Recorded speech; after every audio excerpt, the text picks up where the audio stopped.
नमस्कार भाई, मैं बालकृष्ण पोद्दार फ्रॉम जामताड़ा झारखंड। मैं ये बताना चाहता हूँ कि आप अपनी कमाई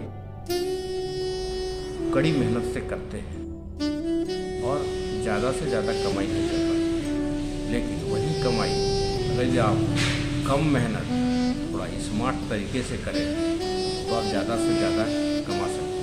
मैं इस बात को एक कहानी से आपको समझाना चाहता हूँ। एक गांव में दो औरत रहती थी।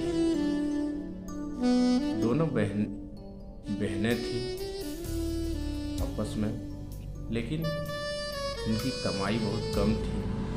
दोनों बहनें एक दिन योजना बनाई और सोचा कि हमें कुछ कमाई करनी चाहिए। तो उसने प्लान बनाया कि कैसे हम कमाई करें। तो दोनों कुछ पैसे जमा करके और बाज़ार चली गई। बाज़ार में उसे समझ में आया कि एक एक टोकरी चूड़ी लिया जाए, और दोनों ने एक एक टोकरी चूड़ी ले ली और गांव-गांव में बेचकर उस चूड़ी से कुछ आमदनी उन लोग को हुआ।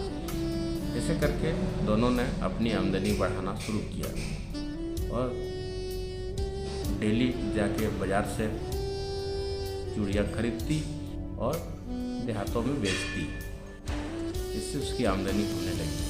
उसमें से छोटी बहन एक दिन बीमार पड़ गई और वह अपने काम को नहीं कर पा रही थी। बड़ी बहन तो अपना काम कर रही थी, लेकिन छोटी बहन का काम रुक गया था। इससे वह परेशान हो गई।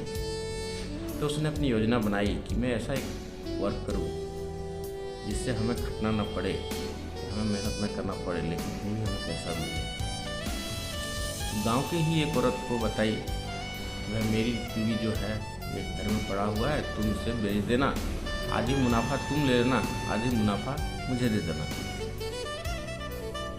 वो औरत ने गई और वो औरत जाके बाजार में बेच के सारी चूड़ियाँ और आधा जो है पैसा उनको दे दिया और आधा पैसा खुद रख लिया। ऐसे करके वह डेली अपनी दीदी से चूड़ियाँ मंगा लेती थी और ऐसे ऐसे औरतों को एक दो औरत और बढ़ा के 2 से 3 टोकरी, 3 से 4 टोकरी, ऐसे अनेक लगभग 8-10 टोकरियाँ लगाई और 8-10 औरत को लगाई। और इसकी आमदनी मान ले 10 औरत यदि काम करती है तो 10 यदि आधा दिया तो इसकी आमदनी बहुत ज़्यादा होने लगी। तो यही समझ में आता है कि इसका कमाई बढ़ने का वजह इसका दिमाग काम किया और वह स्मार्ट वर्क किया, घर बैठे ही रह गई और लोगों से काम करवाया। यानी 10-20-50 लोगों को लेकर आप काम करते हैं। तो ये स्मार्ट वर्क है। आज